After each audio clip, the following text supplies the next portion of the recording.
бид дараагийн 20 жил таачих вэ гэж.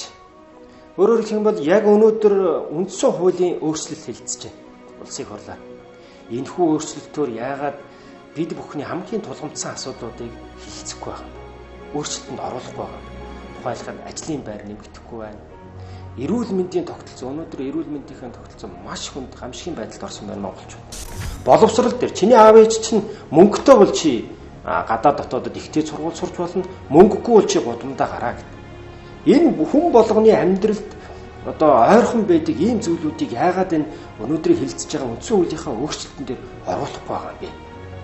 Энэ 92 оны үндсэн хуулийг өөрчилж байгаа дээр бол би санал одоо нийлэхгүй байгаа. Яагаад гэх юм бол энэ 92 оны үндсэн хуулийг бол өөрчилж байгаа цөөхөд боломж олгосон олигархуудын эрх ашигыг улам хамгаалсан ийм өөрчлөлт болж байна.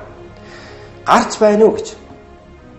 Монгол Ардын Хувьсгалтнаас боловсруулсан дээд хууль одоо шинэ үндсэн хуулийн төсөл дээр боловсролыг Монгол улсын боловсролыг одоо Монгол хүнийхээ боловсролыг төр хариуцнаа л гэж. Монгол хүнийхээ эрүүл мэндийн манааг төр хийнэ л гэж. Өөрөөр хэлэх юм бол төрөөс эрүүл мэнд болон боловсролыг 100% хариуцнаа гэдэг ийм зүйл заалтыг оруулсан байгаа.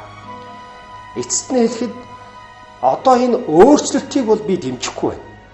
Монгол улсад юу хэрэгтэй вэ гэхээр цоо шин 5 дугаар үндсэн хууль хэрэгтэй гэж би үзэж байна.